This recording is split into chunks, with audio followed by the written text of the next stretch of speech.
I'm Mary Beth Sewald, President and CEO of the Vegas Chamber. This week, the Vegas Chamber is doing our annual Washington, D.C. fly-in. We are doing it virtually this year. We're very sad that we can't be in Washington, D.C., but we're very happy that we have the technology that provides us the ability to meet with our good friends like Ed Mortimer. He's the Vice President of Transportation and Infrastructure for the U.S. Chamber. Ed, thanks so much for joining us today. Great to be with you. I'm sorry we can't have you in DC, but hope all is well out in Vegas. Oh, well, yeah, we are doing well. And as you know, infrastructure is top of mind at the Vegas Chamber, and, roads, rail, public transit, air, water, you name it. Those things are all vitally important to our growing economy, of course, as we know. And the Vegas Chamber has been at the forefront of advocating for these topics and infrastructure. And we need those things to make sure that Nevada is thriving, in particular as it relates to I-11, the freeway between Las Vegas and Phoenix. So if you could give us kind of an update on the state of infrastructure in the U.S. and kind of what's happening at the federal level. Sure. Well, unfortunately, the state of infrastructure in the United States is not good. The American Society of Civil Engineers ranks our infrastructure a D+. Again, you got to remember, a lot of infrastructure in this country was built in the 50s and before that. We had the best infrastructure in the world, but we believe now is the time to modernize, bring in innovation and technology from the private sector to build a 21st century infrastructure. And it's a partnership.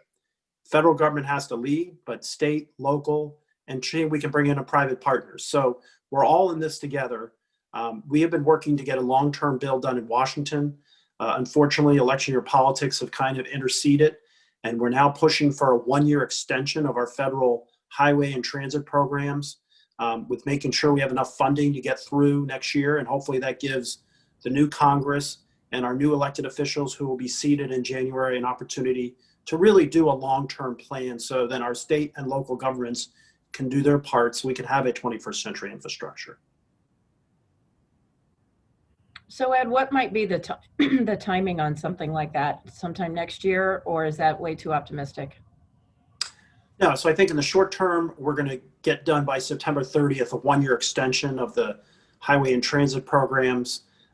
We believe that we're going to make sure during the campaign, all elected officials for all offices in Congress and the White House are going to talk infrastructure. We think sometime in the middle of next year, whoever wins the election, both political candidates at the presidential level have talked about it, both Republicans and Democrats in Congress.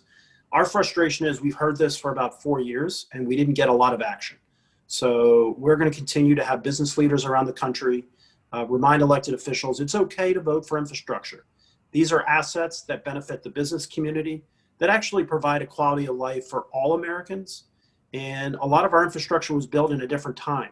We've gone from a brick and mortar economy to now an e-commerce environment, and making sure we have 21st century infrastructure is really going to be key to economic growth as we get out of this pandemic and as we try to bring our economy back. Yeah, boy, you bring up such a good point. We need everything we can get to help us get through the economic impacts of the pandemic, that's for sure. I mentioned Interstate 11 just a few minutes ago. That's been something that the Chamber has long been an advocate for. Can you talk a little bit about what we need to do to get to move forward with the rest of I-11, at least to Phoenix? Couple things. So Mary Beth, your leaders in your region have been active proponents of getting this done. Unfortunately, sometimes the best projects take the longest to get accomplished. Your project is unique because you need partners in Arizona. We also need a federal partner to step up to the plate. There has been some progress in kind of mapping out the project. In the short term, there's some federal discretionary programs that you may be able to get some funding on. Longer term, again, if we can get this large infrastructure bill done in Washington, we think that allows states like Arizona, who have been reluctant to come up with the funding for these programs, to do it because they know there's a federal match. I-11 is part of our national highway system. And so it's not just about Nevada, it's not just about Arizona, but you move freight throughout the southwest part of the country. And so it's a shared partnership, but we got to get it done. we also got to figure out ways to deliver these projects in a more timely manner. Too much of the cost of these projects is in the planning approval process. So if we can streamline that process without changing environmental law, without changing public input, but let's get these things done. Let's get America moving. And so I'm optimistic that you all have been a leader in this project. Without the leadership of the chamber and your business leaders in your region, we wouldn't even be having this conversation because it probably wouldn't even be on the radar screen. But it is on the national radar screen, and we're very hopeful that we can get some federal action done, and that will encourage the states to do their part, and we can actually stop talking about it and start talking about all the benefits your community is getting from getting that project completed.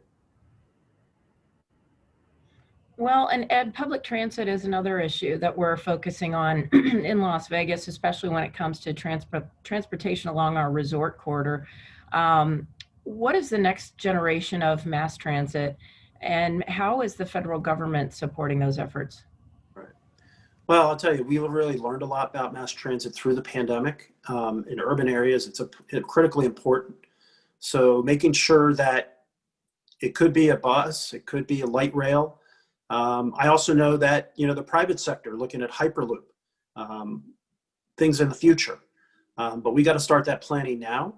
And so encouraging that type of innovation to come to the table. We're also looking at high-speed trains from Las Vegas to LA. So it's going to be a multi-approach. There won't be just one solution to it. But again, making sure all of those different infrastructures tie together. When we talk to communities around the country, everyone's trying to attract high-skilled millennial workers. And what they're looking for is multimodal transportation options. So for some, it's a bus. For some, it's a light rail. For others, it's actually just a bike.